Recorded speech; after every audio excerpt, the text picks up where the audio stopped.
Yo, yo, yo, what up, friends? Welcome to Ball and Buds, Banter, Brawls, and Bravado. Thank y'all for tuning in. As always, we really appreciate you. And today we got an episode full of the most controversial topics going around sports, pop culture, the internet, all of that good stuff.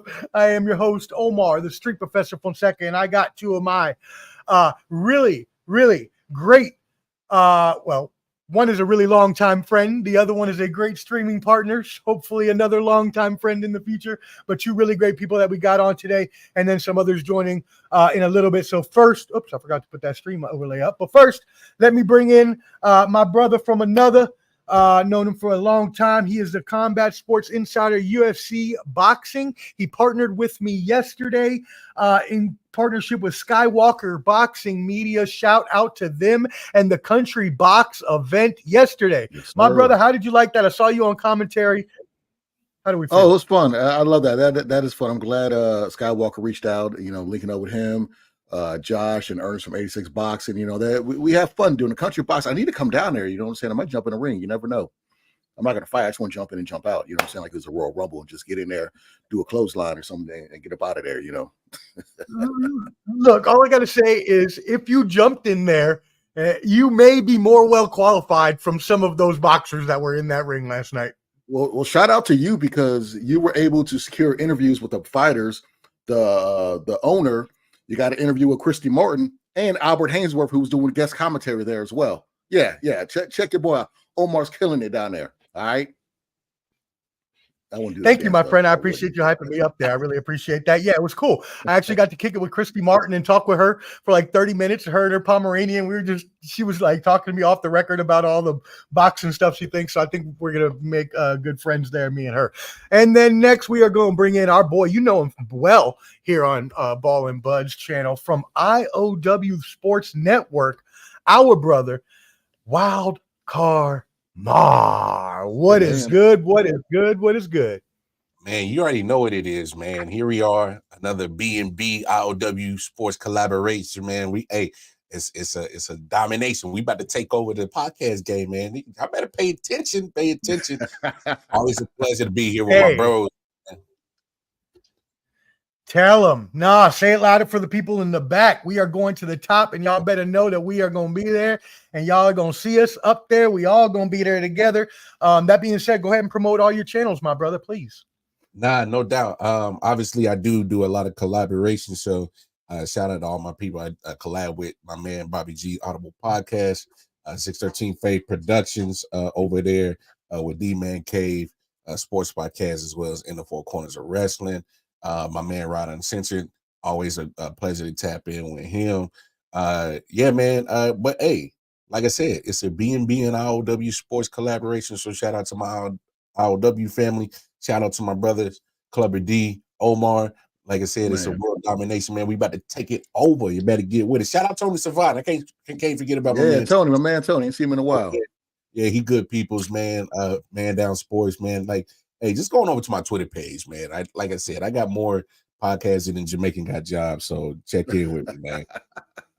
I mean, if you ever turn the YouTube on, you may be liable to see Wildcard Mar talking because he is usually on there multiple times per day, per week. So he is a working man's man, and I like that a lot. So appreciate that pause. Wow, we're going to get a lot of that pause today, I'm sure, because it's not just going to be sports topics we're talking about today. We got a lot of different things we're going to touch on.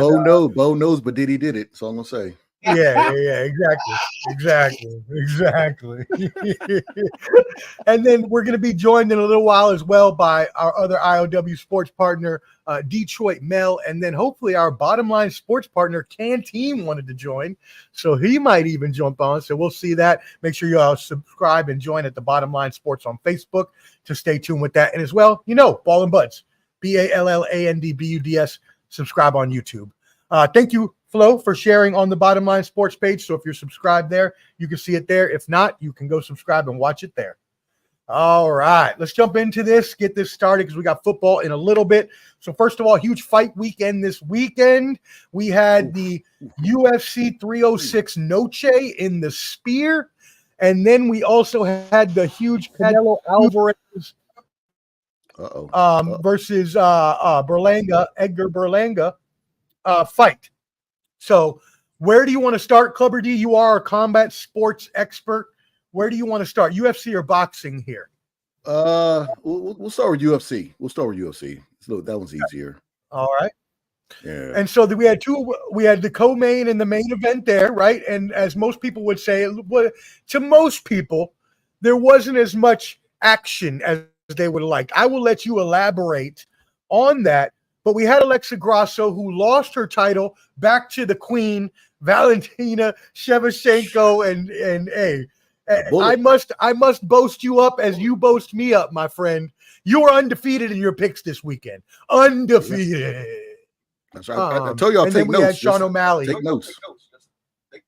Yep. And then we had Sean O'Malley losing to the Machine. Not even going to try that name, on a decision of the cards, 49-46, 48-47, 48-47. Some people had some problems with that card or with those cards. How'd you feel about the fight and the UFC this weekend?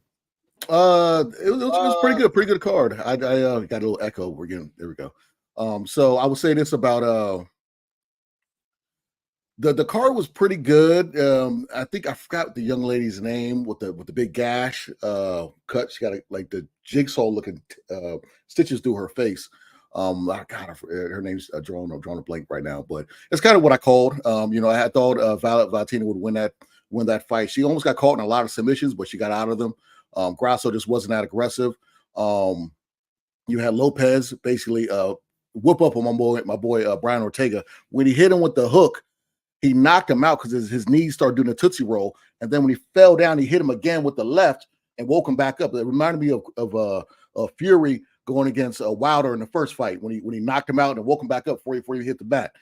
Whooped his tail. T-City might be a lot.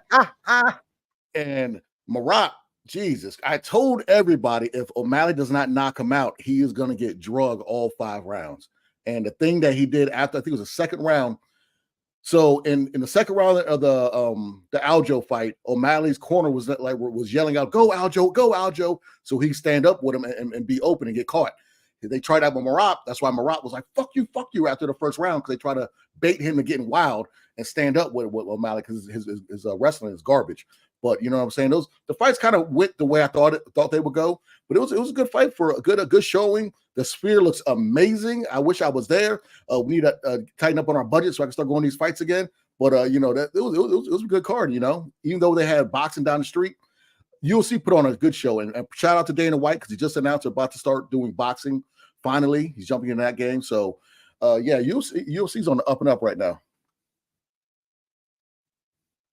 Yeah, I must say, I saw a little bit of the actual pay-per-view and the presentation in the Sphere in between rounds when they're playing that Mexican themed Independence video, and just how amazing it was to look at. Like when they had the landscapes and stuff, it actually looked like you were out there and eagles are flying above you and shit. So the Sphere in general was just an amazing, just blow your mind kind of shit. And then the fights themselves obviously may not have lived up to everyone's hype, but they were still there. Mar, did you have any thoughts on that 306 Noche in the Sphere? I didn't catch a lot of the action, but the guy that and forgive me for not trying to pronounce his name, I don't want to butcher it up, that defeated Sugar. Dvalishvili. Yeah, Dvalishvili. He reminds me. Machine. Yeah, Machine. So he reminds me of a little bit of Khabib, just a little bit. And so when I kind of was looking at his highlight tape, I'm like, oh, I'm not surprised he won. He kind of reminds me of Khabib and some of them crazy Europeans that be out there in the middle of the woods fighting bears and shit. I'm like, I'm not surprised he won. So he just because he kind of gives me that Khabib kind of similarities. I could probably see this guy holding on to that belt for a minute until somebody can figure how to solve that jigsaw puzzle of his wrestling abilities. And and it's going to be a minute before that, because we got to remember Khabib. I mean, if he didn't retire and walked away from the UFC, he probably could have hung on to that belt as long as he wanted, because his wrestling was that elite. It was that top tier. Like, if you don't get that guy, knock him out, and you don't get your points in before the rounds in, man, it's a problem. But no, we'll see how long he's able to hold on to the belt. When you got elite wrestling abilities like that, man, it's kind of hard to defeat a guy so talented with his wrestling skills like that. You got to knock his ass out. If you don't catch him, good luck. So, but now UFC, I agree with you, Omar. The presentation in the spear was top notch. The way that they did the entrances, the way that the guys were coming out to the ring, and hey, they had the video package. The spear is amazing. I can't wait to get to Vegas and check that thing out for any kind of event that they got going on. It doesn't even have to be UFC, just whatever event they got going on. That looks dope for real. So now UFC, hey, they played it smart, because if I correct me if I'm wrong, Clubber D, they weren't even supposed to be in the spear. It was a pivot, and Dana White turned and made the best out of that situation. So take it. Well, it was a date thing, because they knew Canelo was coming to Vegas, but that was the only date they can actually get the sphere for. And Turkey Al-Sheikh, who was there in attendance along with Bud Crawford and Teofimo Lopez, a lot of other Bud guys Crawford there. Or is that Kendrick Lamar? You sure? Oh, so I'm sorry. So my bad. Kendrick was there. You know what I'm saying? He was next to Schoolboy Q and all them. You know what I'm saying? Because they all look alike to me. You know, they all look alike. You know, but he was there next to Turkey Al-Sheikh. So this was part of Riyadh season. So he basically is boxing Canelo out. Whenever Canelo has a card, he's gonna put the money up to say, no, we got this. We won't take money from you because you're ducking Terrence Crawford. So he's gonna keep doing stuff like this the next time Canelo fights somebody that's not named Terrence Crawford or David Benavidez. So that was mad petty, but I love it, because you're forcing fighters to fight who they need to fight. They said they lost 20 million, but at the gate, I think they made like 22 million at the gate. So they got their money back. They're Turkey Al-Sheikh got that's exactly money. So that's exactly what I was going to say. I remember we talked about that, how they were supposed to be losing the money, but I read that they made 22 million, just like you, at the gate. Yeah. I mean, to put on an event like that costs a lot of money. So the fact that they even made their money back and could hold it there to have that spectacle allows them to now further expand their audience. Whoever may have, been maybe a novice fan or a younger fan that saw that and now is like, okay, all in on UFC. So going back around, because we didn't get Clever D, your assessment of the boxing match. You had Canelo Alvarez in a one-sided decision over my Puerto Rican countrymen and brethren, Edgar Berlanga. He's from New York. He got knocked down and everything. You know what? He's still Puerto Rican. He got knocked down and everything. It was 118, 109 on two cards, 119, 110, a complete domination. What are your thoughts on that one?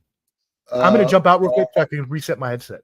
I'll be right back. First and foremost, with that card, Caleb Plant and Trevor Cumbie put on a show. Okay, that was the first time. I still don't know the answer to this question. When is the last time we had two American white fighters fight on pay-per-view against each other? I'm still trying to figure that out, and I'm all for it. Hey, more white fighters, come on out. American fighters, come on out. But they put on a show. That was a good fight.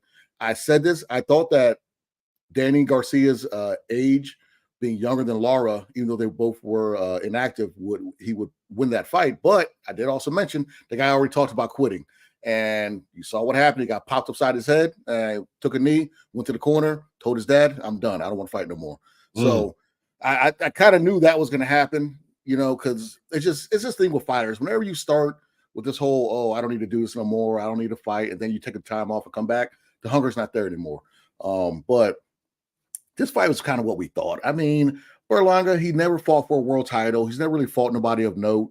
Why he got the Canelo fight, because he's easy, easy person for Canelo to beat. Canelo hasn't knocked anybody out since 2019, so it's been a while. He's at stature the smaller guy going up in this fight, but he's short and stocky. So they said he was damn near, he put on 20, 25 pounds for this fight. And same with a Berlanga. He came in heavy too. So it's weird how these hydration clauses are for certain fighters, but Canelo just didn't care for this guy because he was out golfing more than he was even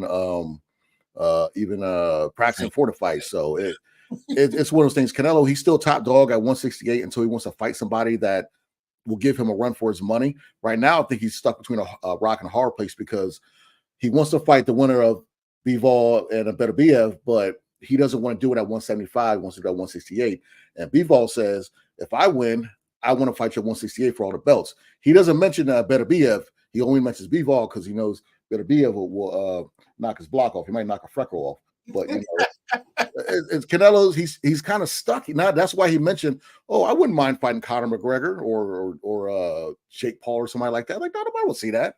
We don't. If you're the top dog, nobody will see that crap, man. Fight. No, that's money grab. That's a money grab. Thank you. That's if he fights Jake Paul or Conor McGregor, that's easily not him taking an actual competitive fight. That's him taking a paycheck, bro. Mm-hmm. I don't care what nobody say. Hey, Canelo, Bud Crawford is in your fight and he's trolling you. Man, dog, fight the man. What you scared of? What you scared of? Come on now. I mean, at this point, he's reached out. He has to, right? Like, you can't just keep getting called out. I mean, he did with Benavidez, but I mean, come on now. Like, you want to make money. That Crawford fight is a money fight. Oh, big money fight. Big money fight. Well, here's the thing with that. They say that because Crawford's moving up so many weight classes, but Canelo did the same thing, moving up from 160 to fight Kovalev. And he fought him at light heavyweight when he beat Kovalev, and that was 160 to 175. So, I mean, that's 15 pounds. So Crawford's trying to do essentially the same thing coming up for 154.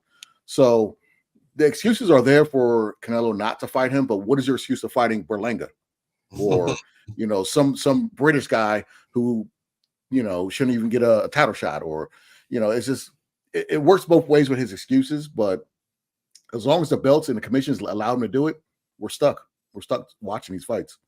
Yeah, it's that cherry picking crap that you just pat your win-loss ratio, but we know damn well that the level of competition just ain't up to par. It is what it is. I mean, until they force these guys to take the big fights. And that's what I miss about boxing, man. Give me I'm a late 80s baby. So I remember when in the 80s that middleweight division was fighting the crap out of everybody. The Four Kings. Yeah. And they was just, it didn't matter. You take the fight. Well, the commissions, they get a percentage of each pay-per-view buy. So each belt gets a part of Canelo's money. And that pay-per-view they say 650, so they probably fluff those numbers. I would say they probably did 400 to 500 maybe. But each belt gets a percentage of that purse. So they're not so quick to say, oh, Canelo will get you in there with somebody that will whoop your ass, because that person's not much of a draw as Canelo. So that's where the corruption is in boxing. Oh yeah, and you definitely don't want to see Canelo lose to a guy that can't outsell or get the numbers up there, because they're going to look at him like, "What you doing losing to this guy?" Look at Dana White's face when they gave Merab the belt. He was like, "You just beat my moneymaker." Dana White was hot. Be like that, man. Hell yeah, he was pissed, son. He's like, man, take this belt, man. Get up out my. And that's actually a great point. And I forgot to. That's a great point. And I forgot to ask that question to you. What is next for Sugar Sean O'Malley, who was proclaiming that he would be the face if he had this victory? Knowing Dana, he'll probably get another title shot, or he'll move up to I think 155 and get it and move up there. But you can't put him in there with Islam. Islam will knock the color out of his hair. So, I think he'll just stick around. He'll probably fight. If Dane doesn't give him an immediate rematch, he'll fight probably like Peter Yan, somebody like that in the top 5, and then get back up in there with a Rock. Yeah. You got to get his confidence back. And a similar question: Who does?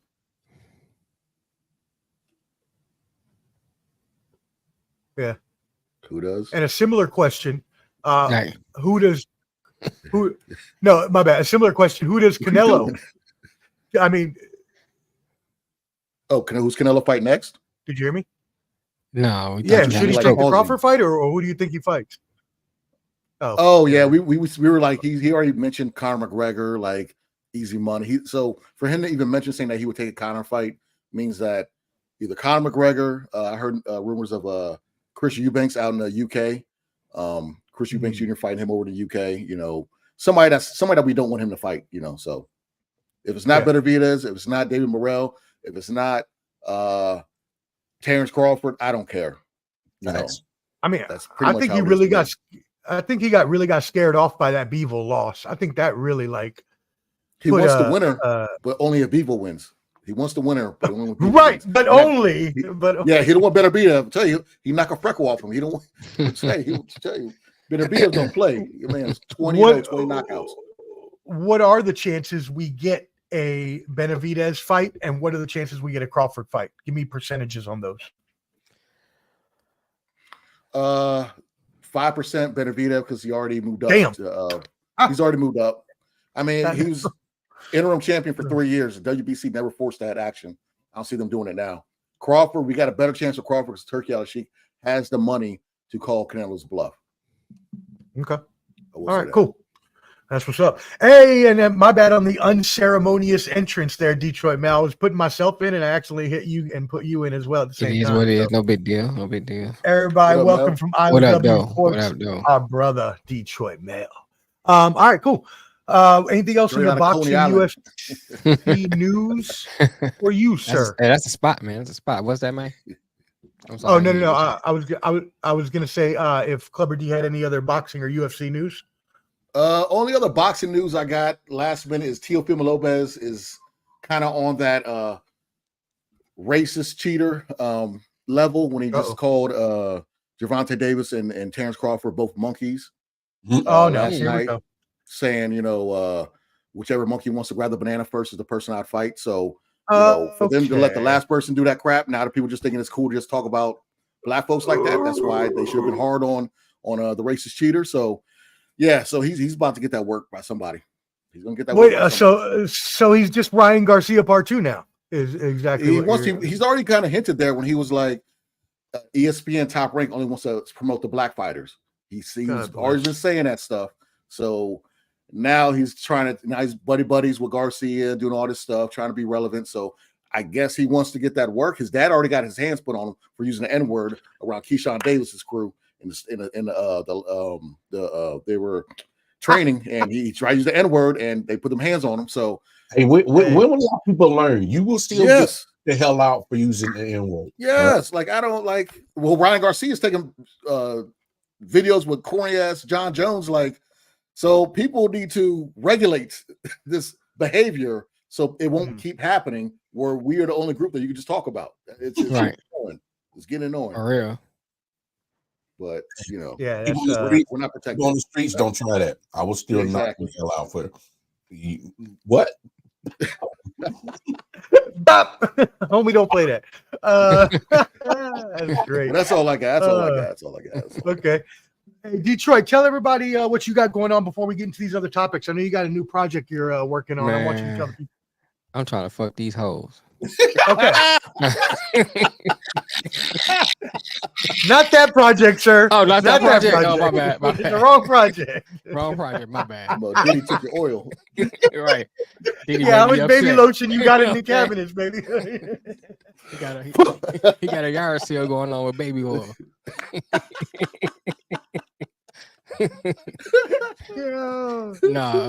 I got the Green Wonder Network going on radio station. See, I got the hat going on. We might be getting a hookup with Ricky Smiley. So we're looking at trying to get that connection for the morning show. Okay. We don't know yet. We know somebody that know him, so we're gonna try to talk to him, see we can get the radio station partner with him some kind of way, or moving us to Sirius FM. So we trying to work on that. I'm working on I engineer the morning show on the radio station, so I'm doing that. Engineer another show with Ladies Talk. So I've been doing like 3 or 4 different shows. I got my hat in, so I've been staying busy. Been staying busy. But yeah, y'all check us out. You can download the app with your app store on iOS or Android store as Greenwater Network. If you like music, I got all types of music for music lovers. I did a couple of live DJ sets on there. We got live DJ one out of Jamaica, a couple in Rocky Mount, a few other places across the country. So it's got a lot of different varieties. So talk shows, music, live DJing, and more stuff to come. Yeah, and your Killing boy Street Professor did a hip hop set on there, so you can check out my hip hop set. He did. It's beautiful. He did. And I got a classic rock one coming soon. Let's go. All right, cool. Well, thank you for that, brother. All right, so let's move into some other recent topics in the NBA. This feud has been going on for a while now, but just this past week they started to go back and forth a little more as Shaq and Rudy Gobert. Shaq went on to call. So let me just say, I've got the article here. I want to make sure I quote him correctly. In August, this started when he called Gobert the worst player of all time and suggested that he wasn't worth the $250 million contract he signed. Now, whether I agree with that or not, or whether anyone else agrees with that or not, Shaq is no lies here. okay. You felt where I was going with that. You saw where I was. I mean, you going can with that. give or take a couple dollars. I mean, he in the ballpark. You know what I'm saying? Somewhere Sean Bradley's like, I beg your pardon. Yeah, right. Hey man, hey, but how far is he from Sean Bradley? I mean, you know, they're on the same block. They're on the same block. I mean, he's way He better. may be around the corner. Maybe around the corner. Defensively, come on now. He's not bad on. He's not bad on defense. He's not bad on the defense. He's just soft, man. He's just soft. He's just soft. I mean, Sean Bradley was getting dunked on, ran by. I mean, yeah, Gobert's a little. Called him Big Piddle, like him, Brendan Haywood. I don't know who let Sean Bradley in the league. I mean, 7'6". Rest of peace. Shit, Sean Bradley has $100 million contract right now. If he's playing, I'll tell you that much. Yeah, well, that's just because of how tall he is. Yeah, they had George Mirasan back when me and Clever D were in DC. I mean, it seems to beat. There's a couple big pitiful's out there. You know, big pitiful.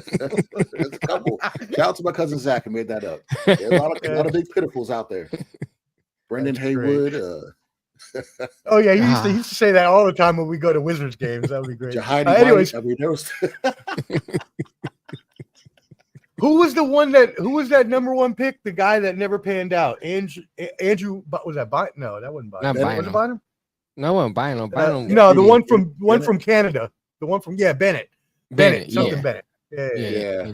Anyways, Chuck. So Gobert responds. Yeah, so Gobert responds, it's sad to see that someone accomplished as much as you did in both the sport and business is triggered by another man's finances and accomplishments. To which Shaq just responded with yesterday. I don't know why I said earlier. A lot of these big men, when I put out these challenges, they fail the test because they're sensitive. When I speak, I'm speaking facts. It may come out wrong. You may think I'm hating. What do you mean trying to stay relevant? I got 15 commercials. What the fuck you talking about? So,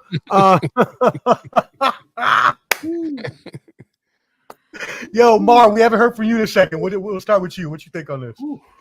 Hey, Shaq can tell the truth, which he is, but I'm looking at this both ways. Shaq is so accomplished NBA-wise and professionally-wise outside the NBA. You ain't got to respond or even be intertwined in this situation. Like you're official. Now I do think he's only acting upon this just to be on some petty shit, which is it's entertainment. For I like us. it. All right, I like it. It's entertaining. It's entertaining for us as sports fans that know Shaq from sporting days. Watch him, follow him on TNT. It's entertainment, but if you actually look at the grand scheme of things, he's so accomplished that he doesn't have to. I think this is just him bored. This is literally him bored. That's what I think it is. And Rudy Gobert is like, he's the low hanging fruit. So he usually gets a lot of run Yes, of that's Shaq's. what it is. Yep. And to be honest, if I'm Rudy Gobert, I would take it as a challenge to shut Shaq up, because you done nothing to shut him up, because everything he's been saying, you've given him every ammunition and reason to say it. I mean, you got all this money. Only thing I've seen you done is get dunked on, nuts in your face, and you get choked. Nuts in your mouth. When he grabbed Embiid like that, like, bro, why are you grabbing a grown man? Like, what are you doing? Like, what are you doing? So, like, Brett, like even at the Olympics, like you said, he grabbed another man and put his in some nuts. Like, what are you doing? Like the world's watching, not regional. The world is watching. So Gobert, why don't you do something about it? Like, take it as a challenge to shut Shaq up, but you keep giving them reasons to be petty with you. So but hey, it's entertainment for Shaq. Like I said, he's bored, and that's just what I see. So yeah, man, it's entertainment. It's hilarious though. I mean, it is hilarious. He is low-hanging fruit, right? He's the easy target here. And I wonder, and I want y'all to answer this too. We'll hit you next, Mel, and then get to Clubber D. But how much does him being the COVID, first one, the rat that what do they call it? What do they call him? The exactly. Zero. There you go. Ground zero, right? Yeah. You know what I'm saying? How much does that contribute to people not liking him? I mean, it's probably started it because, them going around touching all the mics and that stupid shit. Stupid. Here's my thing, man. You can do stupid shit, and then when you win, it erases all that. When you play good, it erases all that. When you do stupid shit and then play like you doing stupid shit, this happens. You know what I'm saying? Like you're doing stupid shit. It's hilarious. I think with Shaq, man, it's just like it's like 50 Cent, just like to troll. You know what I'm saying? Just some people just like to troll. It's something I like to do. And then when you make it easy like this, I'm gonna take a swing at it. It's like you softball them in, I'm gonna swing. Pause. You know what I'm saying? Oh, reckless. Clubber D, what you think about this? For real, somewhere JaVale McGee is like, finally, he's off. JaVale McGee. Jesus, he ain't talking about me no more. And, him saying he's like the worst in the league, and I would say also, Greg Oystertag is like, whoo. Greg Oystertag, man. Greg Oystertag. So it's like, who's the guy I had the jersey for? Was it Eric Montrose? Rest in peace. Oh, Montrose, sorry. Rest in peace. Rest in peace. He died. Oh, yeah, he passed. I think 2 years ago. But he did. But yeah, so it's one of those things where what up, Jason? Shout out our boy Jason. He's in Puerto Rico with the family right now. He might be back. But hey, come visit. So Shaq, like Mel said, Shaq's just bored. Like Mel Lamar, y'all hit the nail on the head. Shaq's bored, and he put the bait out there. Rudy Gobert bid on it. What Rudy should do. Well, he's two-time defensive player of the year. Man, he's not terrible. He is a semi-force in the paint, but this is the era with no real big men. But what he should do is just play better. Okay, punch somebody in the face. Push somebody That's back. it. Just get your respect. Be harder. Just play better. Just play better. What are you gonna do? Take some boxing classes. Yeah, he was training with Cyril Gane, the French UFC heavyweight. They were sparring. They have video of that. Good. I hope he looked better than Stephen A. Smith did. He's not bad. He's just how do we correlate about last week? Okay. How do we correlate then, Clubber D and others? How do we correlate that he is so soft in the post, but has yet won 4 defensive player of the year awards? Well, how much? Because it's a style. I think it's the style of the game of European game over American game. Right. Over there, they actually play defense, but they don't really do post moves. You know what I'm saying? Look at Wembanyama. They don't really do post moves. They want to shoot. So his pride coming up, his fundamentals were just, I'm playing defense. Right. And my post move is not going to be really sound. That's my opinion. Yeah, I agree with that. I think that's part of it. And then in the game that we play now, you just plug it up the hole, Whoa. That's all you do. You trying to right. Pause. Reckless, baby. That whole good, baby. Oh, hey. Oh, Put off the rails. The rails have fucked is off that this show. is that some Diddy Meek Mill? Right. We got there. All right. We haven't even gotten there yet. We're not even Right, there yet. Ring. All right. That's a segue. Let's That's a move on. segue. Let's move on to this next. I want to go through this real quick. Did y'all see the Derrick White incident with Colorado State? Did y'all see that? Okay. I did see that. I'm gonna Was that the bring one up a with screen. Shador No, so he's in the stands. He's in the stands. Yeah. Can y'all see this? Can Yeah. y'all see this? Okay, you're not going to be able to hear it, but just watch it. So he's in the stands, and they apparently, from the story of other people around him, Derrick White had been talking trash as a Colorado fan to the Colorado State fans the whole game, and apparently they started to get a little testy about it. So watch this. A little feisty, huh? Boom! So he hits him with a backhand. Let's go back and see that again. The old man. Yeah, you got to be quick. You got to be quick. Ready? So I'm going to go back to the beginning. This old man right in front of him just hits him with a back fist. Boom! Takes his hat off. Dang. Now, look at Derrick White's boys, though. They go hard for him. They ain't going to let the millionaire get messed up. You see that? Let me go back and listen. Scott and Zach were on it. Yeah, Scott. Yeah. Scott and Zach. Yeah. The thing, he didn't try to backhand him. He tried to use a marker, get that hairline. He tried to get that hairline back. You're so stupid. No. That's what he tried to do. Oh, so what do we think about that craziness at a game? What do y'all think about that? Let me go ahead and stop sharing. Well, I mean, they didn't treat Derrick White like he was an athlete. They treated him like he was another fan talking shit. Right. So is that fair game then? Because he's in the crowd with the public? Hey, fair game. Hey, he puts his pants on just like us. He puts his pants on just like us. At that point, it's not about occupation. It's not about bank account. You in there talking shit. Right. You liable to get these hands for a motherfucker talking shit. I can tell my kids, wherever you act up, where you get fucked up. Yeah. You know what I'm saying? Run up to get done up all you want. Run up to get done up. Right. And I love how it was like an old 50-year-old white dude. And then the part that got me the best. I mean, Derrick White needs to tip his boys. Because his boys went down and we're like, nah, we ain't gonna let you hang it. We got this, don't worry. Hey, shout out to Derrick White's boys, because when you a public figure, sometimes it's better to have people on the payroll to handle situations for you than you do it yourself. He don't want to get arrested for assault or nothing like that. Get a lawsuit. Yeah. You don't take that lawsuit. You don't take that assault charge. Hey, don't worry, homie. I'm gonna bail you out if something really goes down. Don't worry, I got you. But now, shout out to his boys handling that situation. But nah, man. Hey, you don't get special treatment. You in the crowd talking shit. Right. You get popped, bro. You liable. You know how it go. You know how it go. You in a hostile territory. You running your mouth. You already know how it go. So you be prepared. Not everybody's Marvin Harrison Sr. Right. You know what I'm saying? When he was at that car wash and got the going out the blicky running down the street, you know what I'm saying?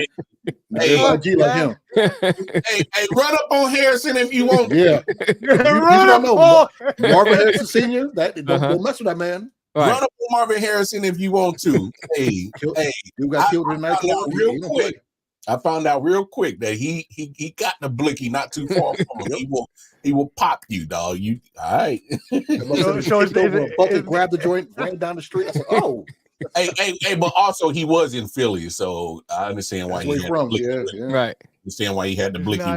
He was not Murder Mace, but Murder Marvin over here. Mild mannered, quiet dude. You know what I'm saying? Don't mess with nobody. But if you mess with him, those are the ones. What do you mean? Right. Those are the ones. Yeah, Really? the quiet ones you gotta watch out for. That's why some of them become school shooters. And all that shit. You know what I'm saying? Yeah, look at this. Man down, tuning in, says, whoa, a Mel site. Uh-oh. What up, though? I know you've been working so much, ain't nobody seen you. Man, I've been in the background doing a whole bunch of stuff.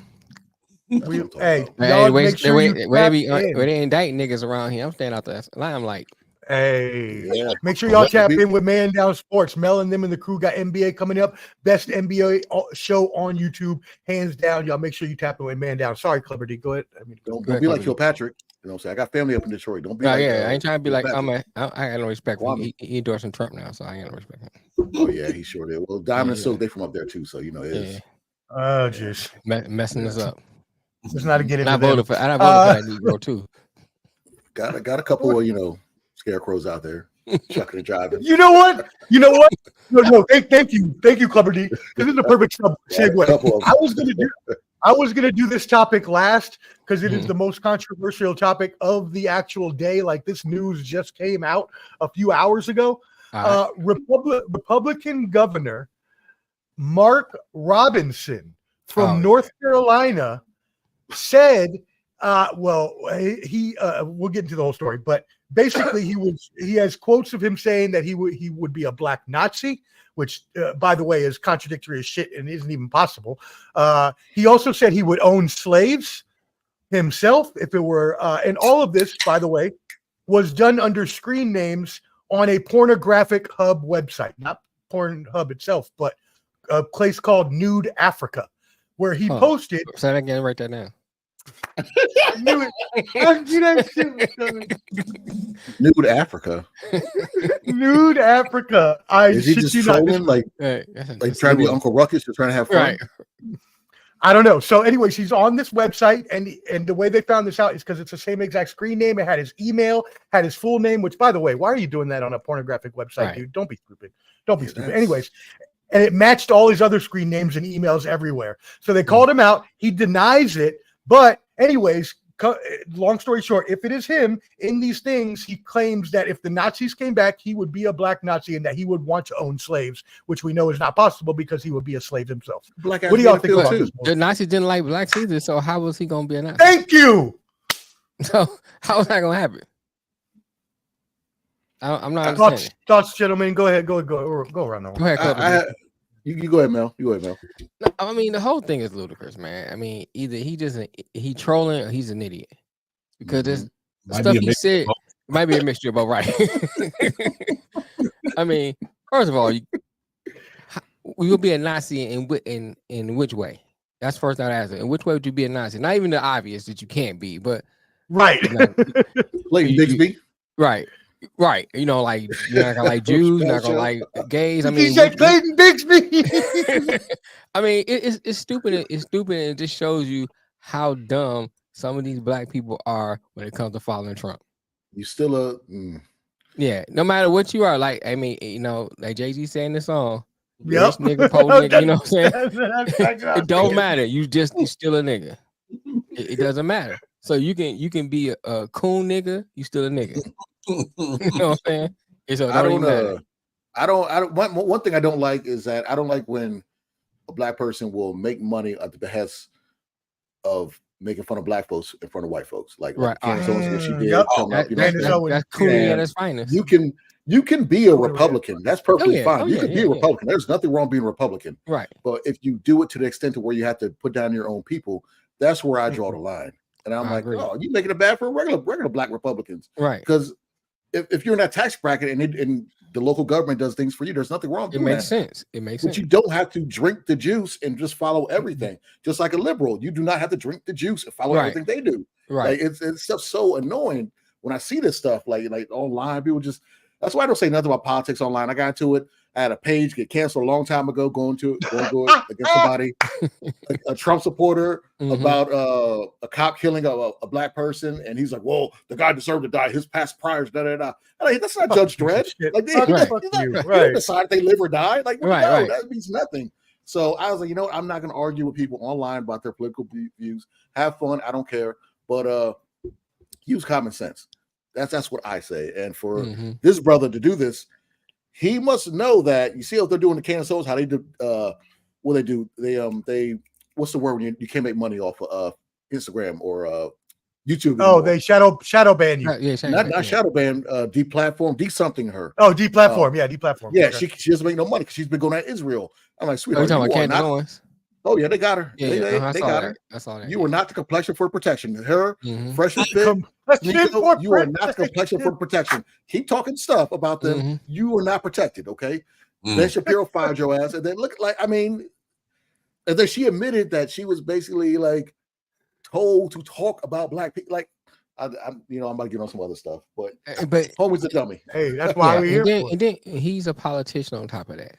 So he's not even just like a regular Joe like us. He's a politician with these stupid views.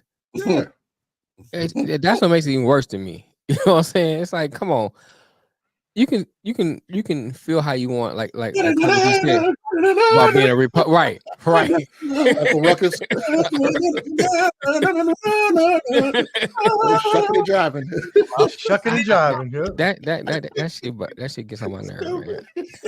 Old Uncle Ruckus. Hey, for real. Hey man, that's crazy. It's still 2024. We got motherfuckers still shucking and jiving, trying to think that hey, nobody call nobody else master no more, but you ain't got a job like you got one. Like, yes, boss. Yes, a boss. Yes, a boss. People don't understand the value of Uncle Ruckus's character and right. Samuel Jackson from Django. Like when people that aren't from our culture see that, like, oh, he's just a bad guy. That's real. Like y'all don't understand the meaning. Like, there's a lot of them. A lot of them. We deal with that shit all the time, man. It's wild. Yo, I wish I from North Carolina. Mel could tell you, dog. There's some special people out in North Carolina, man. A lot of shuckers and drivers out here. Yeah, a lot of them. Special people in North Carolina. I ain't surprised. I mean, some of it, you know, I ain't gonna get too deep in, but some of it just comes from, you know, being in the culture of slavery. Mm-hmm. You still you carrying that trauma over with some of them beliefs and all that thing, and you see it affected people in the North different than it did in the South. You know, because you know some of the people came up there, and you know, so it affects them different. I see the ones in the North act a different way. You can see the effects of it, but it's a different response. Right. Down here, it's a different response where it's more like we still under that oppression of the taskmaster. You know, we still got to shuck and drive. We still got to a boss, and that kind of thing. It's very true because my mom and my dad, they're both from Louisiana, and my mom, she's retired back. She's back down there, and where she lives, she's not far from Grambling where she went to school. But it's a small town, Bernice. Shout out to Bernice, where the black folks are in the middle. The white folks are on the outside. Like it's not like I'm from Northern Virginia. It's not like there's a lot of interaction. Right. We just stick to our own. You know what I'm saying? And like, you know me, I'll see. So hey, how you doing? And you do that. And if the person's not my complexion in that area, they or not even acknowledge. But that's like passed down stuff. Like, oh, they'll go over there. We ain't gonna mess, man. Yeah. You know, I'm not used to that, but it's still like that in the South. It still is. Some areas it is.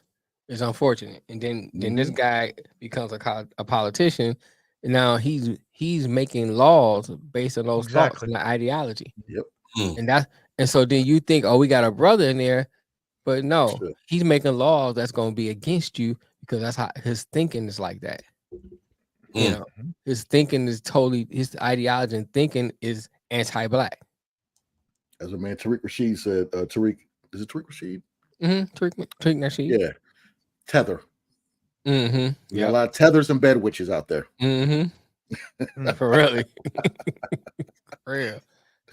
And that was the part that stuck out with me the most was like, damn, you got all these views and now you're a politician. Like, how the hell did you even get this far as a politician? Well, I can answer that question myself as I just asked it. But as I just asked it myself. But anyway, y'all remember in the show when Uncle Ruckus tested his DNA?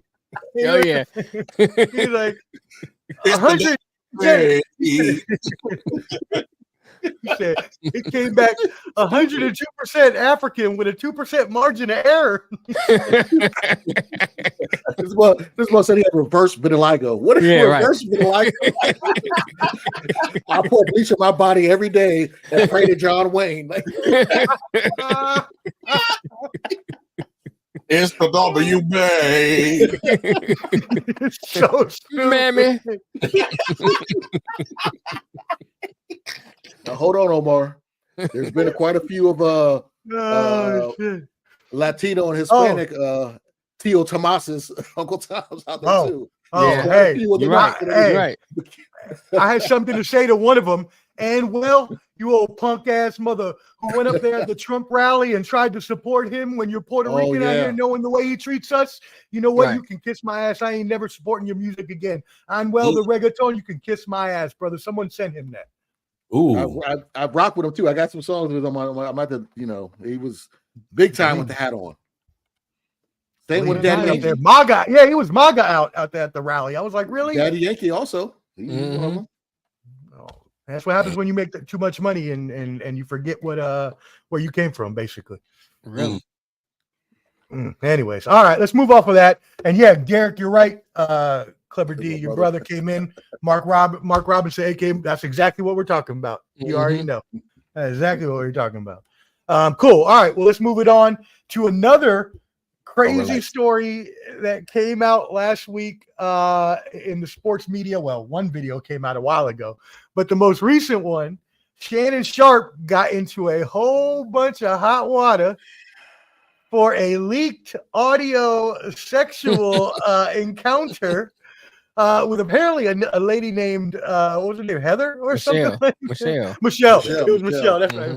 I'm so mad. Don't blame the snow bunny. I'm talking about. I'm so mad that we know the name of his sexual encounter. Anyways, Paul Pierce got really upset about this. Derrick, we'll get to that. I completely agree. We'll get to that, but I completely agree. Get to it. He knows what he's doing. But Paul Pierce came out and was really upset because he had the IG with these scantily clad dancers about 6 months ago, and he got fired for it. But Shannon Sharpe was back the next day on First Take. I think we all know why. Mar, you haven't talked in a little bit. Hit us off. Let us know what's good. Hey, there's levels to this, man. And Paul Pierce, you don't move the needle like Shannon. Right. That's it. Point blank fair. You don't move the needle like Shannon. Had you been able to move the needle, you might have been safe, but you don't. Matter of fact, you're not even moving the needle on FS1.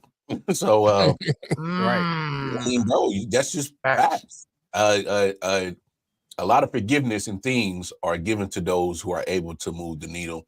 Facts. And there's slight difference in Paul Pierce's and Shannon's situation. Shannon's, we're just getting audio.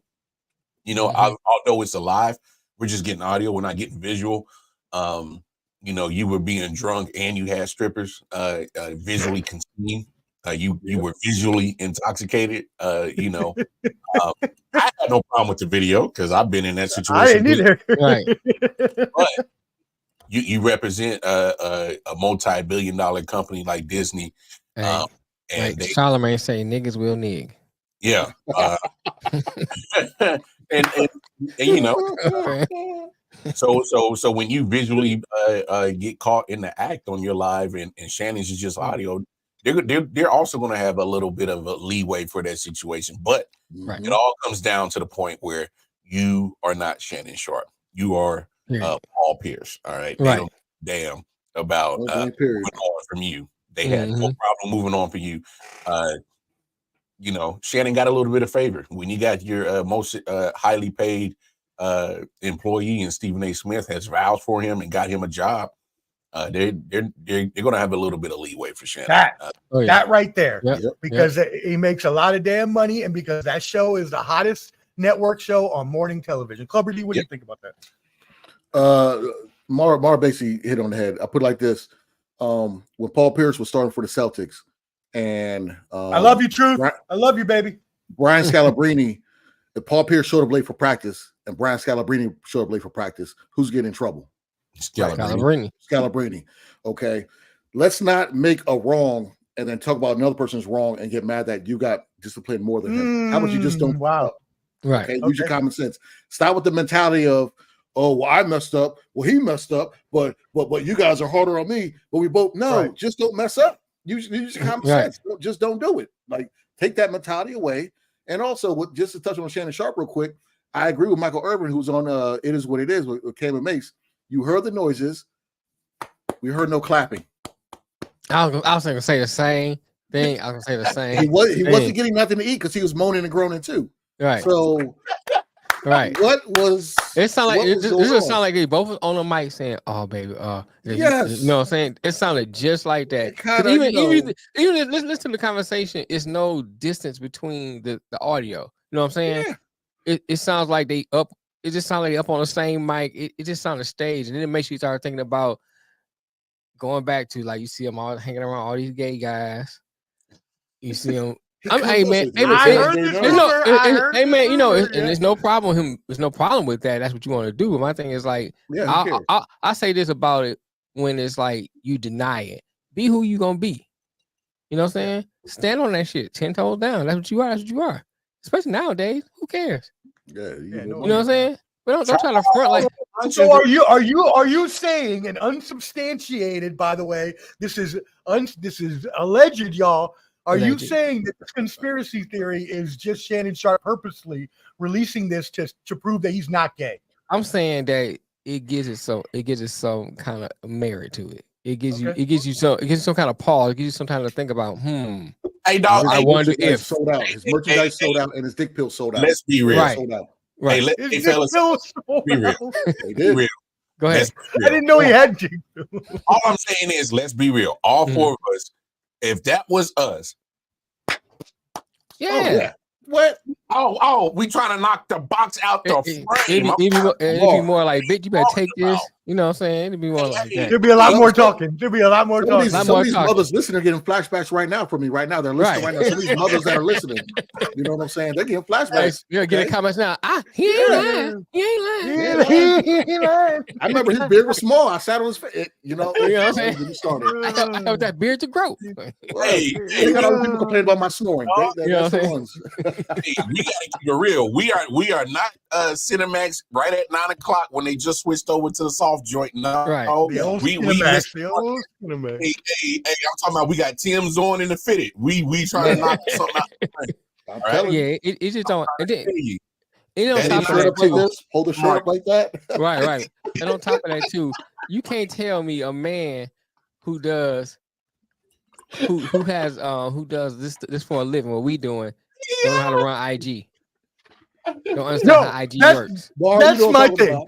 There ain't no way. You know what I'm saying? You have to actually go into the app. You got all these platforms, and you mean to tell me you don't know how to run IG? And there's no way unless you had the app open, it's just gonna pop on. You have to go in. You have to hit the plus button. You have to hit live video, and then you gotta start that. You have to accept. There's so much steps to it that just don't make sense. Oh, I accidentally did that. Who the fuck you think? It made no sense to me because when I take a shower, I like to listen to music, and sometimes the water will splash and hit my phone, and it'll try to stop the music or try and text go to somebody another screen or something. Yeah. Or like you're watching YouTube, like, hey, don't order that. Like, but I never went on live. That happened. So it's mad suspect. Yeah, I I'm already red flag when you lie about it from the get go. And he made money off of well, check these pills. And yeah. Bro, it was hacked. It was hacked. Yeah. First it was hacked. Now, and then he's a healthy, right. And then he's a healthy, active male. Was his excuse to ESPN? Right. We all healthy, active males. Like, bro, man, you getting cheeks. Ain't nothing wrong with that, man. Ain't nothing wrong with that, man. You know, it is what now, it is. That is crazy that y'all said that because when I watched the video, I didn't even think about that. I just figured they were like a missionary or whatever, and they just weren't going too hard at it or whatever. They had almost done. You gonna hear he said he had been going for like 25 minutes, but you're completely right. Yeah, you got to hear some clapping. There got to be some kind of some reverberations happening. And then there was no master squeak, nothing. There was no like. What's what I want to say? You know how you get into it, then it go the gets higher and higher. It was none of that. Yeah. It stayed one level. Their breathing was a sequence. Yeah. It was. There was no escalation. It was no escalation. It just stayed all one monotone level. It's like, come on, bro. Come on. No KC queefs going on, huh? Right. You know what I'm saying? Right. So you know how to take that shot, Mar. You know how to take that shot. Sorry. Hey yo. Could still be a blade. Derrick says could still be a blade. Okay. And shout out to Champy tuning in. Canelo's still the face of boxing, league of itself. What do you think, Coverdon? Absolutely not. Plain and simple. He's up there, but fight who you're supposed to fight. Then I'll tell you that. But I respect what he's done in boxing, but no. And we appreciate you tuning in, brother. Make sure you subscribe at Ball and Buds.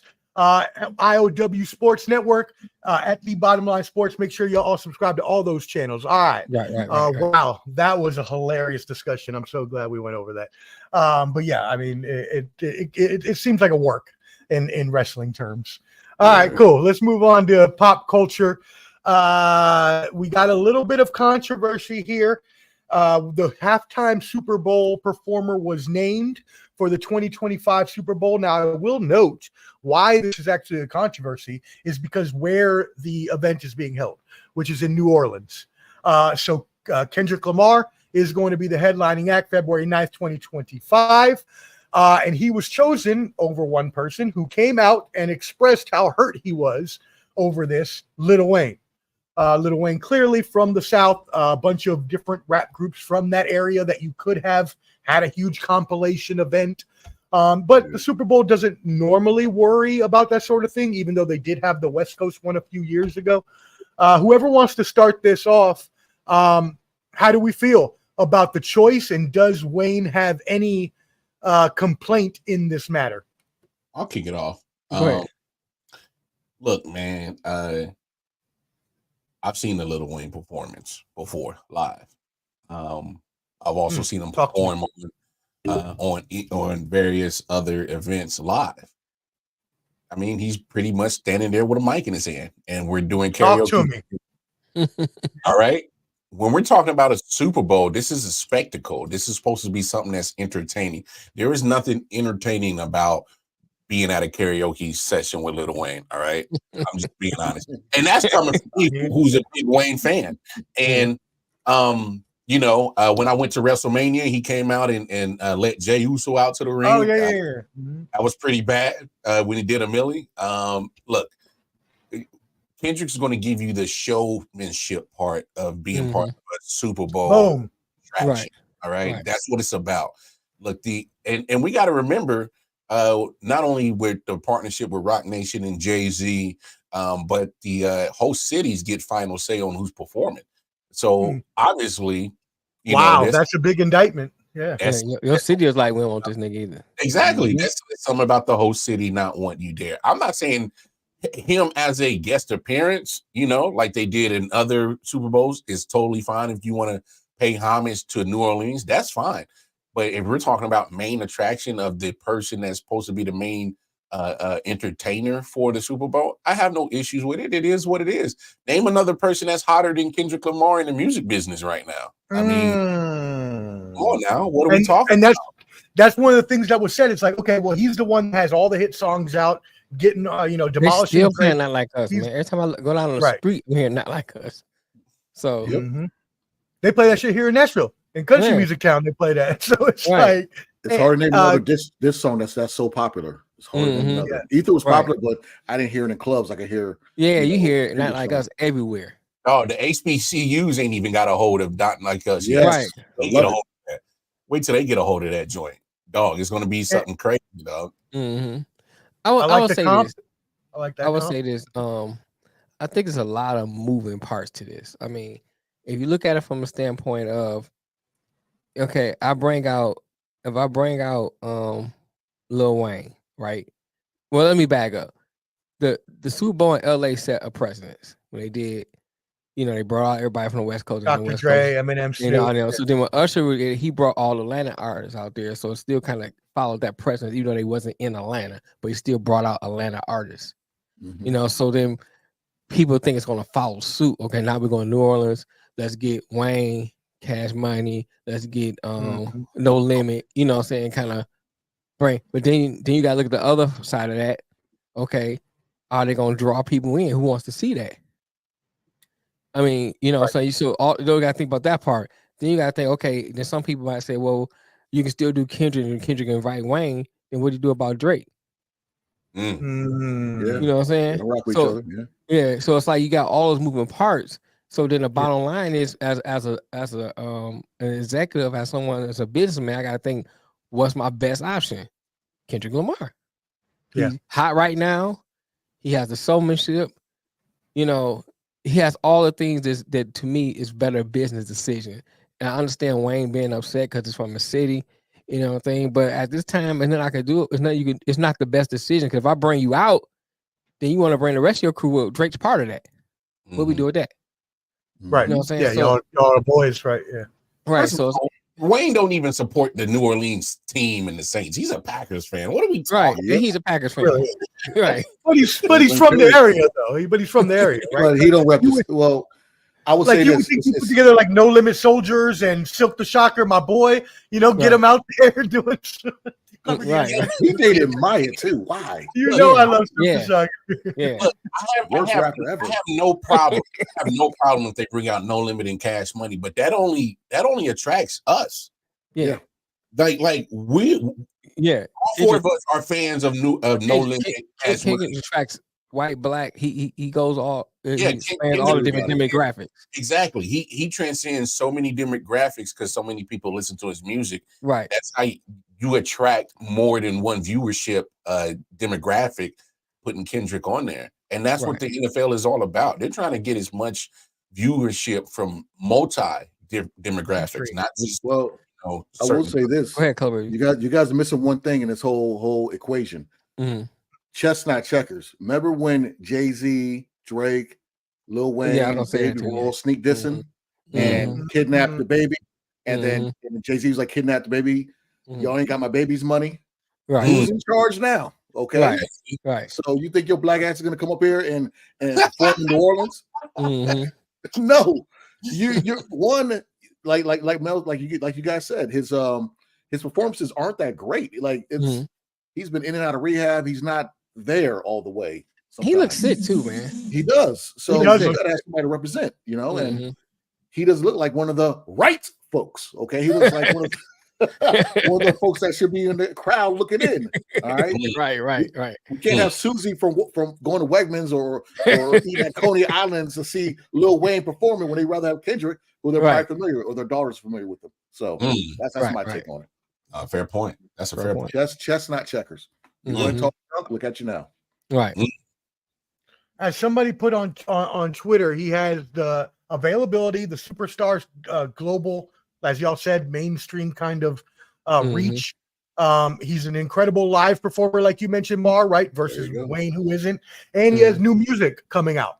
So it's like, you know, they try to like pair them when they got people that their new album or they're back on tour or something like that. So those were a lot of reasons that they did that. Now, and Mar, I must admit, and Clubber D already knows this, and most people that know my musical taste, I do not like much down south music at all. Aside from Outkast and Goody Mob and maybe just that Dungeon Family crew, I do not like Lil Wayne's music. Like Never old have. school stuff. I like old school, like Ghetto Boy and stuff like that.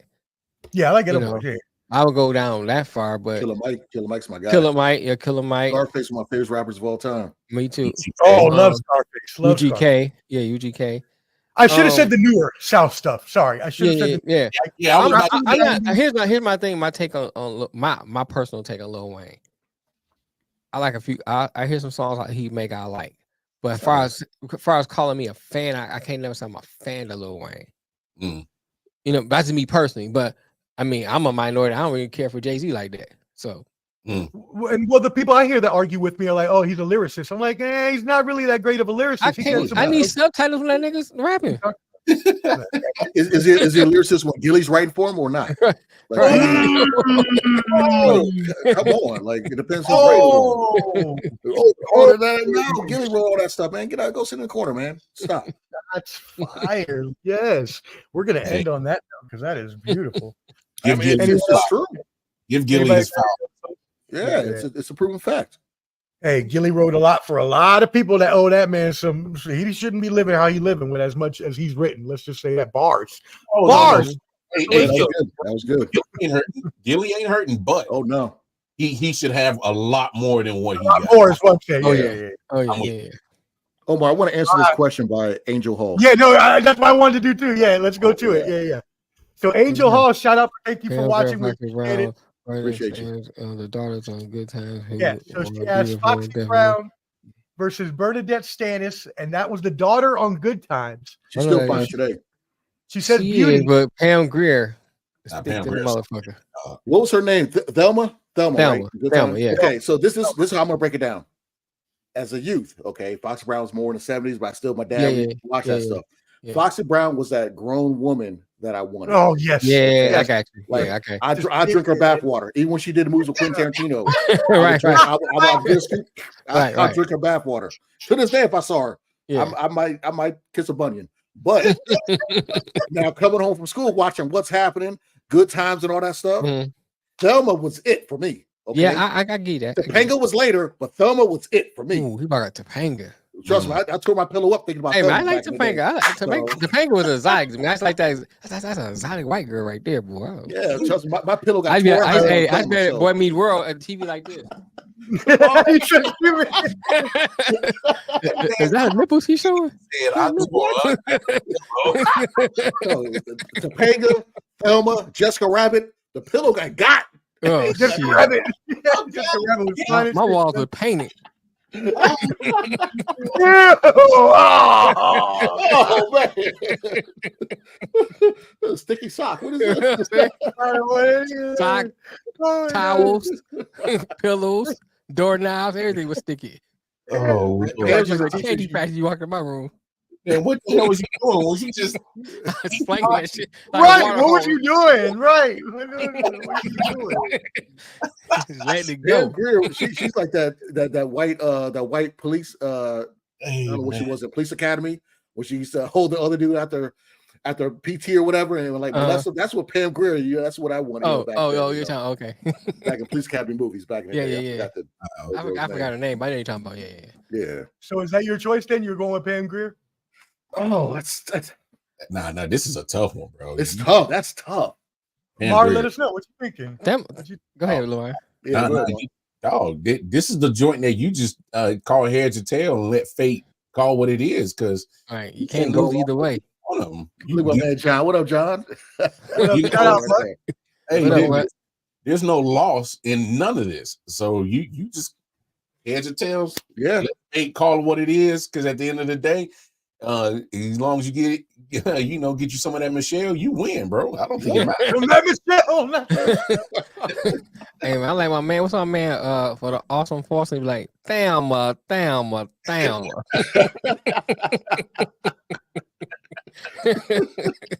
I just pictured Michael coming in and telling me to snitch, kind of walking. You would tell him.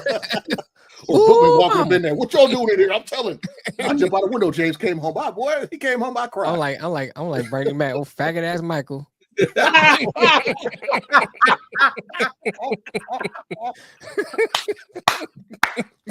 Hey, but ain't nothing messing up the groove. Hey, if you walk in, you gonna see a whole bunch of slapping. I ain't stopping. Shit. Oh man. Oh, that's great. Shout out to Angel. That's an amazing question. Good question. Bunch of degenerates. What's your answer though, Mel? What's your answer? I'm like Clubber D, man. Like young Thelma. When you coming home, that was the shit. Got on tight bell bottoms, ass popping, low cut shirt on, titties popping out. Bell bottoms, yeah. Yep. I was like good times like this. You know what, Mel? Think about it. I'm going with Thelma because when we came home watching that on TV, you either had Thelma or you had Shirley. So Thelma was the choice. I'm gonna go with Thelma because you know what's happening. You had Shirley. Shirley was cooking my dinner. I thought I was fucking Thelma.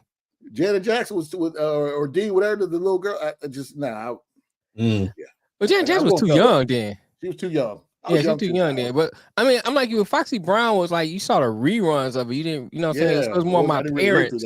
More my parents' era. I mean, I thought she was a nice looking woman, but she was a grown woman.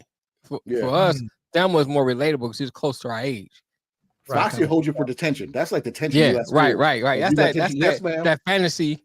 You know, I won't give me an older woman type thing, but Thelma was more attainable, for lack of better words. You know what I mean? It's more in your mind. He close to your age. That was, man, out kicking y'all coverage, y'all ugly bastards. Y'all ain't getting no damn Thelma.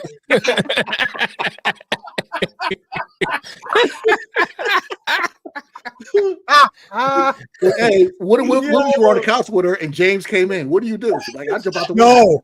I'm running. I'm going. Hey man, look, it depends on what am I getting ready to bust? I'm gonna have to bust first. Nah. I'm with Mel. You take that punishment, bro. I'm taking that punishment. I'm getting ready. I'm close to like getting ready to bust one. I mean, Yeah. He that's never what came home that's happy what though. He Apollo. never came That's home what happy. right. That's some Right. Apollo Creed type Right. punishment. You about to get that Well, work. that hairline was way at that point. That Right. had a nap in the hairline.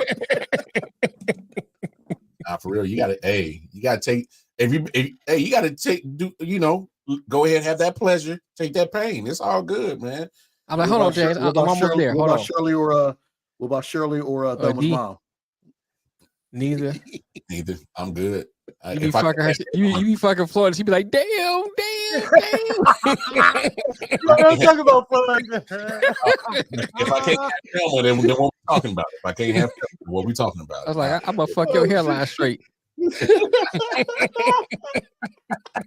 why we're doing that damn overtime. I got cold in that. Let me stop. Y'all kidding me. Wow, man. I have to say that I agree completely because with everything y'all said. First of all, Pam Grier, a little older than us, right? But fine, thick, Fine. right? Fine. Something you're like, oh man, I want that in the future, right? Because again, we were younger. So I want something like that in the future. Right. But you're right. Thelma was younger. She was natural beauty, right? Mhm. No makeup, just looked good. Had like you said, the bell bottoms, the lace shirt, and she was the girl next door. Sort of that you wanna get with. So I agree. Tear my pillow up. Boy, my brother's stupid.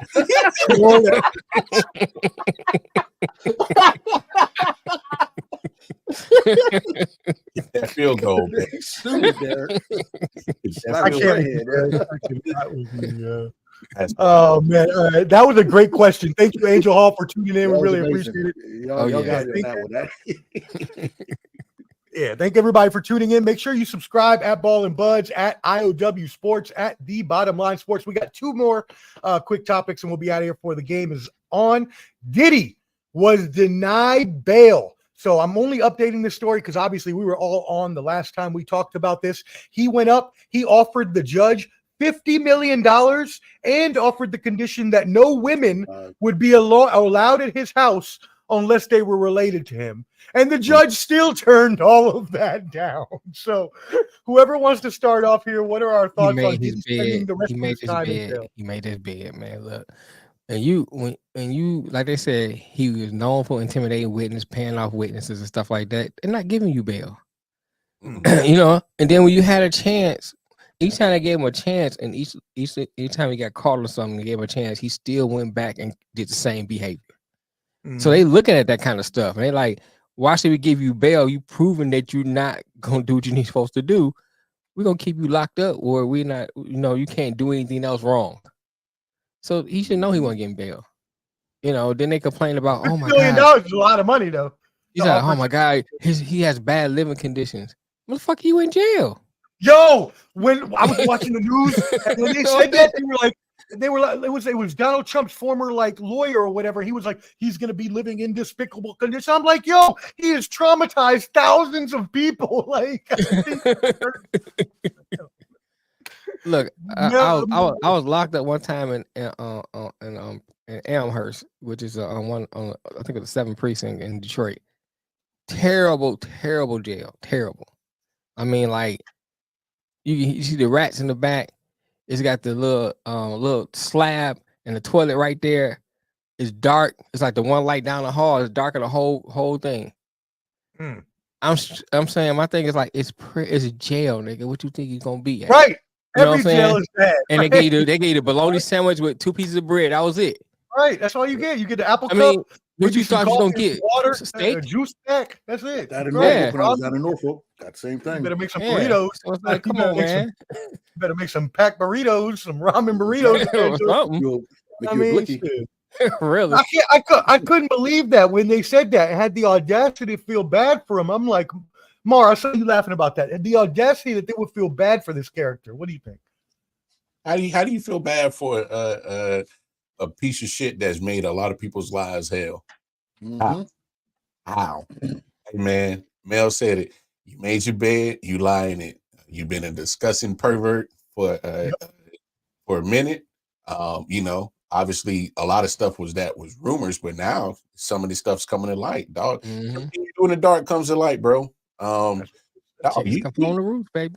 Hey, Hey, Cat Williams told us early 2024 He said all this gonna happen. He said all this was gonna happen. Y'all paid attention. He called it. It's happening. Mhm. It is what it is. You gotta pay, dog. It is what it is. Here's my thing. Here's my thing, Lamar, too. And this is how I think. Mm-hmm. If I see they got Weinstein, if I see they got Epstein, What made you think they weren't gonna get you? I'm a black man. Yes. Mhm. I'm thinking I'm about to stop doing everything I'm doing. Well, I'm going away somewhere they don't expedite. One or two. Protection. You damn You know straight. what I'm saying? It's one of those two things that's gonna happen. You got to understand. Clever, you said something similar last time, right? You said something similar. Well, to that. you look at it like this: J-Lo has evaded the wall, okay? Yep. She's getting somebody her level or whatever. Mhm. And Puffy has always evaded his Negro wake up call. Yeah. When that Cassie video came out, because R. Kelly said in jail, he said until they put the cuffs on him, he's fine. When that Cassie video came out, that's over. Is it? It's all hearsay. It's all, Right. this, maybe yes, no. When we got footage of him doing that to that young lady, oh no, it's a wrap. They're gonna get him sooner or later. Sooner or later, it was it. This motherfucker recorded half the shit, so he got tapes of it. So he got his yeah. own evidence. How dumb are you? You're recording all of your illegal actions. I don't understand what we're doing here. What do you think you're bigger than a man? Right. That's exactly what it is. That's exactly right. Yep. Damn. Any other thoughts on that before we move on to the last topic of the day, gentlemen? He doesn't deserve any more of our time anyways. Tyreek Hill. This is the big topic that we need to talk about. Obviously, this happened last week. Tyreek Hill was detained by the police. No need to show the video. Everybody has seen it. He was pulled out of the car by Danny Torres, an officer of 27 years on the force. I will get into a little bit more of his past in a second. I look down. What I missed? 11.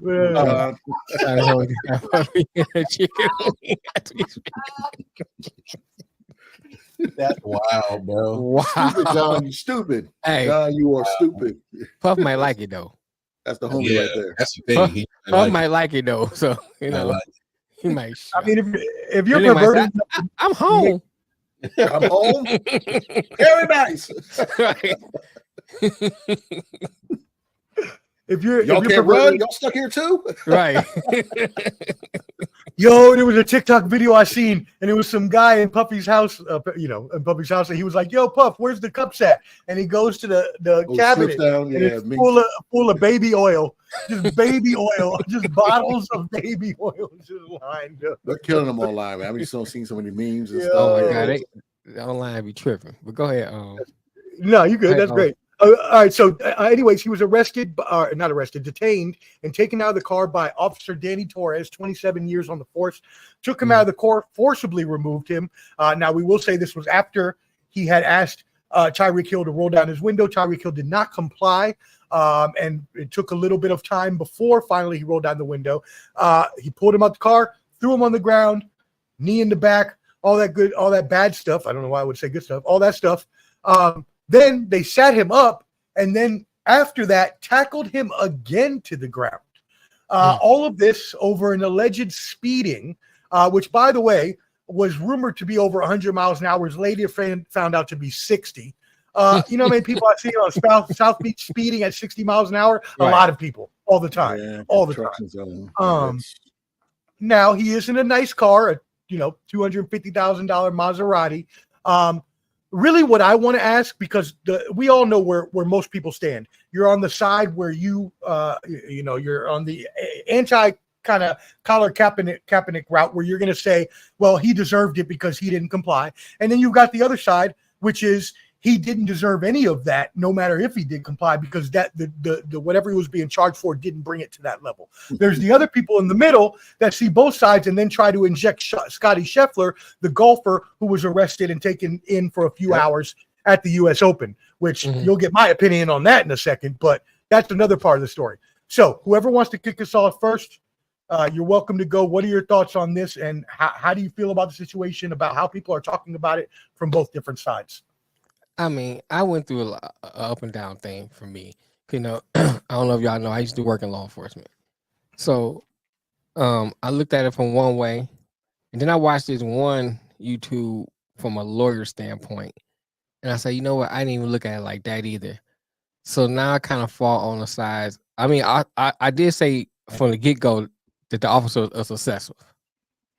It didn't take all that, but the one thing that my mind changed on was the window roll down thing. So basically, like the lawyer said, even if he cracked his window, it's still in compliance as far as the law goes, because he didn't say how far he needs to roll it down. Well, he said you roll your window down. So if he cracked it and gave him the license, he's in compliance. You know, as far as the law is, you know, we can see it from a different standpoint, as far as like our moral standards and all that kind of stuff, and you know, our own opinions. But as far as the law goes, once that window goes down, because all he said was, "Oh, where you want to have your license?" He didn't say roll all the way down, none of that. So he was in compliance. I've known plenty of people that have used that law and they only roll their window down a little bit and hand their ID out of there, and that's right. It. And then right. keep moving. So yeah. Then you add on top of it, later you find out that this officer has done this conduct before. Conduct. It's not it's just not his first time. He has a history. So let me update this real quick. So he has on record at least 6 suspensions. 4 of them are just for a few days. One was a 10-day suspension, and one was a 20-day suspension. All for forcible actions, all for abusive actions. Yeah, he still has a job. Go ahead, keep going. And this is the issue I have with that too. I can't remember what's that officer that ended up killing somebody, but he kept going from department to department. Yeah, I read that story. I read that story. Yeah, right. So my thing is, yeah, you're right. That's what it was. So my thing is, why do we have to keep going through this where you have an officer going from department to department or incident to incident, and then until someone gets killed, then all of a sudden, let's take action. You had a chance to take action a long time ago when they showed you who they were, and the crazy thing, when you go through hiring, you go through this rigorous thing. First, you take a written test.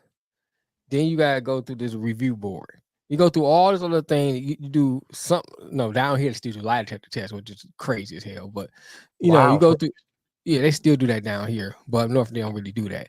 But you go through all this process. You go through a psychovalve, all that stuff, and you still got crazy people on the force. Yeah, that's wild. You know what I'm saying? That's crazy. It's crazy to me, man, how you still have these people still passing your rigorous tests in quotation marks, and they still out here on the force, not seem to be sane, but they went through a psychovalve. It make sense to me. It doesn't really make sense, because you're right.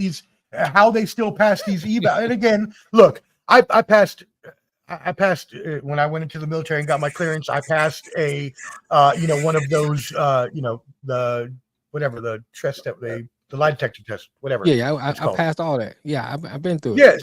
Yeah, look, there are ways to get around those sorts of things. There are ways to intervene those sorts of things. But the fact is that most people who turn, let me take that back before I get us canceled.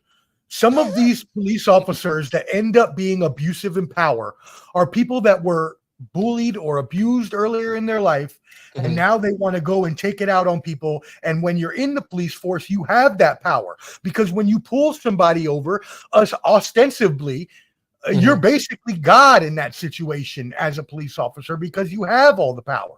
Here's another point I want to make too, because you said it made me think about this. There's another part to this. So when you go through, you're in law enforcement and you see things over and over again, there's no decompression that they give you. You know what I'm saying? You got to do it yourself, but there's no, and I'm gonna give you a good example. So I worked in the school police department when I was in Detroit. And anybody know about Detroit, it's mostly black. And before I went into work that job, I'm pro-black, everything, blah, blah, blah. When I got to that job, I hated kids. You know what I'm saying? I had a disdain for kids, especially black kids. And it took for me to get out of that decompress and realize, because there's no way of decompression while you in that job. You get this mindset, and it's not like you don't see them as one of us. You see us against them, or them as the other. Got it. You know, so that's when I brought that point up for two reasons. One is that the police department needs to do a lot of rehauling in the way they do things. That. You know what I'm saying? You know, for the officer's sake and for the public's sake. And it's another thing I brought up because no people say, well, it can't be racist because it was a black cop or it was okay. They don't understand is that, but they don't understand the fact is they don't see you as black. They don't see you as Latino. They just see you as the other because they've been in that job for so long and they have no way of decompressing and getting that out of their mind. And cause who you gonna talk to? You can't come home and talk to your mate or nothing like that. You don't. You fellow officers, y'all don't really talk about it from that level. You know, and then they tell you too. Right, it's a brotherhood, and they don't encourage you to go see the therapist, psychiatrist, or unless you have a shooting or something like that. But it's not like encouraging you to go see the therapist on a daily basis so you can decompress. None of that is encouraged. So you internalize a lot of stuff, and when you out here on the streets, it's us against them. And really, if you really break it down percentage wise, the people who do bad things is the 1 or 2%. You know, because we see on the news and we look like we think everybody's doing. It's only 1 or 2%. So majority of people you pulling over are good citizens. Right. Yeah, I mean, in society in general, I like to believe that the majority of people, at least, are good-hearted and wouldn't do things that would affect other people, you know, at least directly. But cops do have that power, and they are. You're right in the fact that they have these things that they deal with that they're not able to vent. They're not able to get these things out of their system. And even though that may be true, I mean, I worked Intel. I couldn't tell nobody about my job or what I did. Things like that. It's like, okay, you can't use that as an excuse for bad behavior, though. Yeah, and I wasn't. No. I know. I'm glad you brought that up, but I'm just saying for them, like, yeah, you may not be able to see a therapist, but you still got to do your job to protect and serve. And the problem that I've always seen in my life is that police serve more than they protect. Clubber D-Bar, what do y'all want?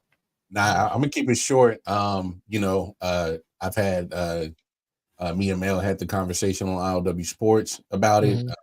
I've had conversations with Clubber D and you, Omar, off camera. Offline? Yeah, offline. Look, Tyreek, he could have handled the situation a lot better. That's the part of the situation he needs to own. You know, I certainly wouldn't have behaved that way dealing with the cops. That's just me because I know the rules. I know the regulations. Well, okay, I know the unwritten rules and regulations. Right. Let's specify. Right. All right. I wouldn't have done that. So I think Tyreek could have handled the situation, but let's make it known that it doesn't justify the behavior of the cop. You're supposed to decompress the situation. You're supposed to de-escalate. Right. And here's my thing, if you can't stop, think, and handle a situation in a calm manner, you do not need to be a cop. There you go. So I mean that's just where I'm at with this situation. Both parties should have handled the situation better than what it was. That's just where I'm at. Tyreek definitely could have handled the situation better, but this guy with a history of force, you know, you can't be on the job still excessively forcing people into those type of positions. So there's some things. I don't know what job you can get suspended in 6 times and still keep your damn job. Because I've been fired for a whole lot less before. A whole lot less. I called a girl a bitch at a lunch shift one time and got fired for it. No, I can't say that. When I go out with a bang. Lamar tell you. You're cool. Lamar tell you. When I get fired for a reason.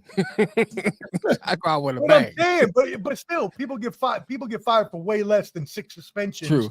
True. And taking out your aggressiveness on people.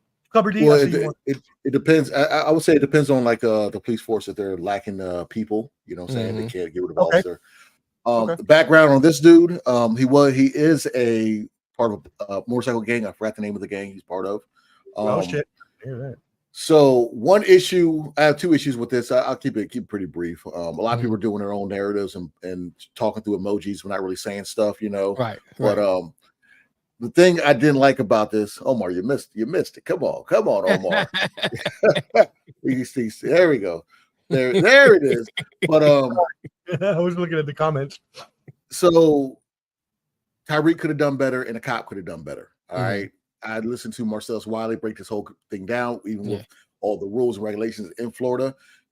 If you are stopped and they tell you to roll your window down, you have to roll it down because that's an official stop.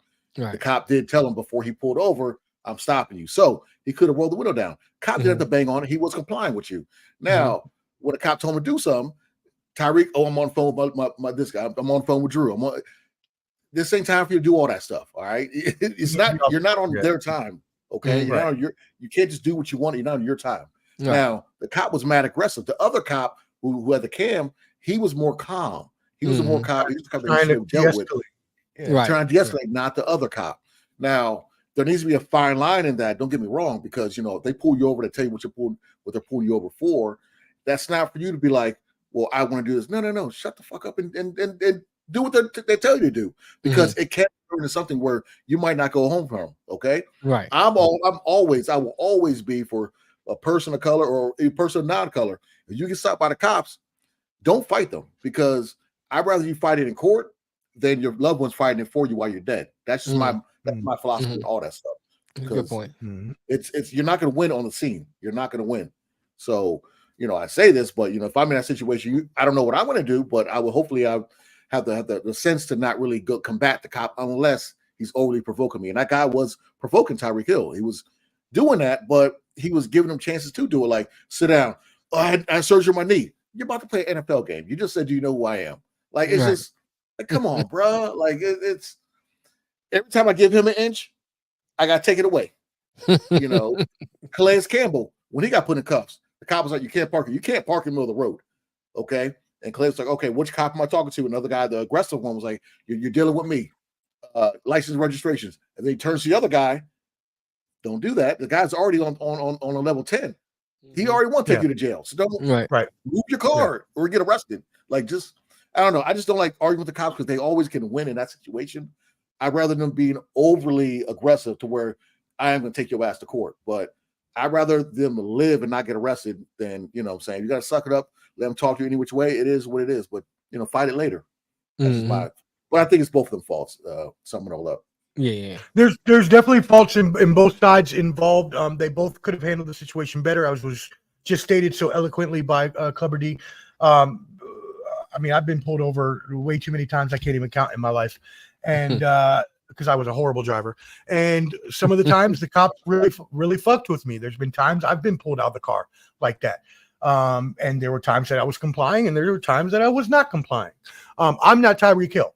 Tyreek Hill had a little bit of an ego to him. He's going to the game. He's high on himself. Cool, right? You kind of want to, do what you do. At the same time, all that being said and done, first of all, the charge does not warrant anything that would involve excessive force. And the fact is that you opened the door and didn't even give him a chance to get out before you started pulling him and throwing him to the ground, which again is just excessive and unnecessary in the situation because he posed no threat. Now, when the window was down, sure. I mean, when the window was up, sure. You don't know. Maybe he has a gun. You don't know what kind of threat he poses. But when you already have your arms on him and you're forcibly putting him to the ground, and then when he's in handcuffs behind his back and you tackle him, like, what is that nonsense? What are we doing here? What is that bullshit? My man can't even do anything. He has his hands behind his back. Yeah, you already got detained. Right, you already got detained. And he wasn't listening, though. He wasn't listening. You want to say, oh, this hurts, that hurts. They tell you to get down. Get down. Just stop. No, it's not your time to negotiate. Just get down. I get it. Yeah, and I hate sounding like that, but you're gonna get put down. They're not gonna give you a chance.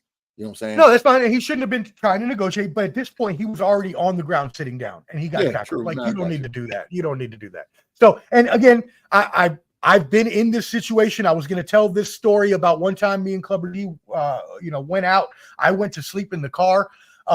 They pulled me out of the car in the middle of the parking lot at a bar, and I left my keys inside with the group because I didn't want to get a DUI or anything. They pulled me out and essentially did the same thing to me because they were just looking for people in every car, trying to find someone who was drunk. And they arrested me for it and took me to jail for it.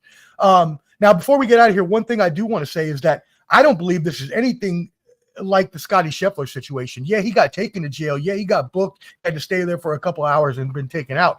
But to me, being thrown down on the ground in front of the public and being assaulted and harassed like that, to me, is more embarrassing and hurtful than just taking me and booking me at the station and then releasing me. Mm-hmm. How do y'all feel about that? They're opposing their will. They're just trying to oppose their will, saying we're this, we're that. You know what I'm saying? Because they don't. When the cops, I'm saying this because I know a couple cops and I've heard their side of the things, and you know, they're the ones I know are decent cops. You know, I don't think they're bad, but it's just that, you know, say if you're working 6-hour, 7-hour shift and you stop somebody and they're giving you every excuse in the world not to get out the car, we're like, no, get out the car. You know, I don't want to hear all that. Get out. You know, sit down. That is sometimes they don't want to hear all that stuff, but you know. It is what it is. Well, hey, that was a great conversation. I mean, we touched on a whole bunch of topics today. We cracked up a little bit. We had some down moments where we got serious, but we really appreciate everybody tuning in. Amazing episode as always. Ball and Buds, IOW Sports. Make sure you're subscribing at all of it. Next week, we'll have another Mind of the Professor. I'll be on next Wednesday at 8 p.m. with my show. And then the following week, Clubber D will have his combat sports special. Or actually 2 weeks from now, excuse me, the boxing edition for the Better Biev versus Bevo fight. So we'll be partnering with Skywalker Boxing Media. Shout out to them, and 86 Boxing as well. Papi Chunyeo, shout out to all of them. My friend Mel from IOW Sports, please plug everything you want to plug for you and Mar, who had to leave us early because he has another show because he's a Jamaican. I'm telling you. Yeah, so Lamar, you know, you check him and I out at IOW Sports. We go live every Monday and Thursday, 5 o'clock-ish, you know, CPT time. Maybe CBT time. It'd be about 5-10 minutes late. Don't worry. You know, we in that ballpark. And then you can check, you check out the radio station. We got Greenwater Network. You go down to your app store, Android, iOS store. If you like great music or you just like listen to different shows, different podcasts, check us out, man. You know, I think you won't be disappointed. If you like music, you will love the station. O's been on there. We got live DJs. We got some everything, some for everybody. Nice. So check us out. Yeah, it's really awesome. I was blessed to let that Mel let me come on and do a DJ set. I did my favorite hip hop classics for an hour and a half, so you can hear that on there whenever he throws it up. I'm gonna do another set soon, but it's very fun to do that. A lot of fun just to hang out and listen to your best music. But that being said, Clubber D, go ahead and sign us off and tell everybody where they can find you on that TikTok. Yeah, Clubber.D on TikTok. Clubber with 2 B's, CLUBBER.D. Okay, I'm gonna post some more videos. I'm working on a Clarissa Shields video, short for her. I'm gonna do a couple other ones. I need to start doing some UFCs. I'll take any suggestions from the crowd. But yeah, having fun on TikTok, and also Ball and Buds. Get us on Instagram or my page Dion703. I'll probably make a Clubber D page on Instagram pretty soon. But shout out to my man Tim Skywalker. Boxing and also Josh and Papi Chunyeo from 86 Boxing. I've been linking up with them lately, so we're having fun. Omar was a correspondent at the local country box down in Nashville, meeting the legend Christy Martin, meeting Albert Hainsworth, interviewing all the other fighters, talking to the bands. We're gonna rock and roll. Yes, sir. Yes, sir. Hey, on that note, I got nothing else to say but subscribe at Ball and Buds for all of the fun. We out. Peace. Peace with the millions. It's that world heavyweight flow. Championship belt wrapped around my waist. Yo, I got that Ric Flair figure flow. Slam you on the pavement, that's why they call me Street Pro. Create heat on beat flow. Like Jordan after the second time he three-peated. Folks, get ready, set, let's go. Fight toe to toe, release the flow created by this mic pro. Lights, cameras, get low. Action packed, back to back. In fact, this monster will grow. Y'all better let him know. Man with the master plan, and you have no need to know. You came prepared, now get ready for the show.